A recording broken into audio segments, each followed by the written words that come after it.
నమస్తే అండి, నా పేరు Anand, DSP ACB Ratna Reddy range. ఇక్కడ మోమిన్పేటలో అగ్రికల్చర్ ఆఫీసర్గా పనిచేస్తున్న భూపతి జయశంకర్ గారు ఒక లైసెన్స్ ఇష్యూ చేయడానికి, అంటే ఫర్టిలైజర్, సీడ్, తర్వాత పెస్టిసైడ్స్ ఈ లైసెన్స్ ఇష్యూ చేసే విషయంలో ఒక వ్యక్తి నుంచి దాదాపు 1 లక్ష రూపాయలు డిమాండ్ చేశాడు. ఆ వ్యక్తి తర్వాత అతన్ని రిక్వెస్ట్ చేశాడు, ఇట్లా 1 లక్ష రూపాయలు చాలా ఎక్కువ సార్, అది కొంచెం తక్కువ చేయండి అంటే 70,000కి కూర్చున్నాడు. దాని తర్వాత లైసెన్స్ ఇష్యూ చేయడం జరిగింది.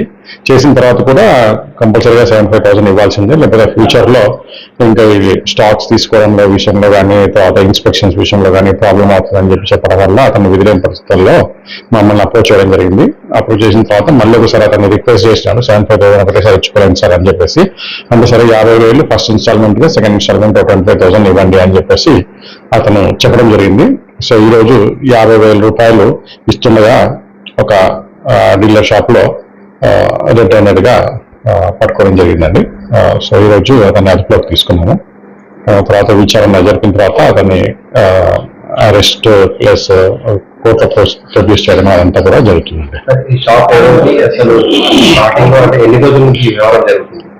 దాదాపు ఒక 2 months నుంచి ఇది జరుగుతుందండి. అతను అప్లై చేయడం జరిగింది. ఒక 2 నెలల నుంచి ఈ విషయం నడుస్తూ ఉంది.